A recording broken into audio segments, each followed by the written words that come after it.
So today's question, what is mutual acceptance? Why does it matter?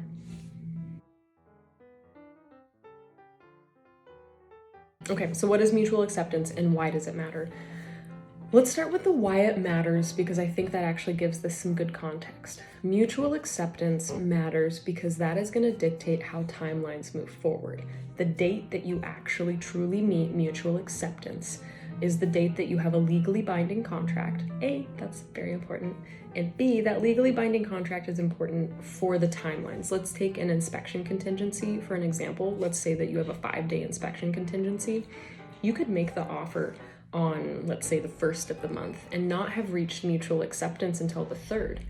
That 5-day contingency, let's make my hand motion over here, that 5-day contingency does not start until the day after mutual acceptance, and that's the business day after. So that's a really important point. So mutual acceptance, right? In any agreement, you're gonna have a buyer, you're gonna have a seller. And in this day and age, your seller might have multiple offers to look at.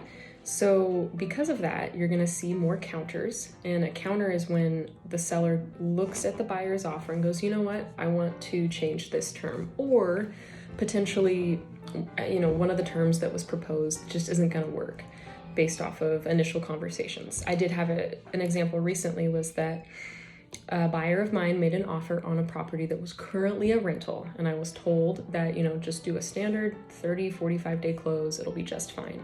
Well, they hadn't delivered their 60 days notice to the tenant, so the closing date did need to be modified. So I encouraged the seller side, if they were going to accept, to strike through the closing date we had originally put in, have their seller initial, and then my buyer would initial. So then that made it a legally binding contract because both parties had acknowledged the change that happened on the contract.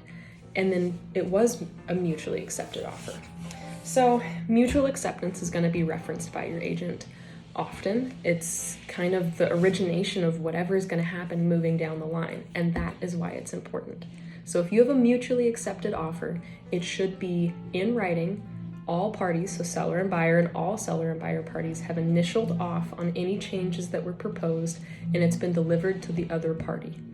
That's when you have that offer. If you get a verbal acceptance of an offer, do not break out the champagne just yet, because there is still plenty of time for that counter to be disregarded, not responded to, or for someone else's offer to come in and them to reach mutual acceptance.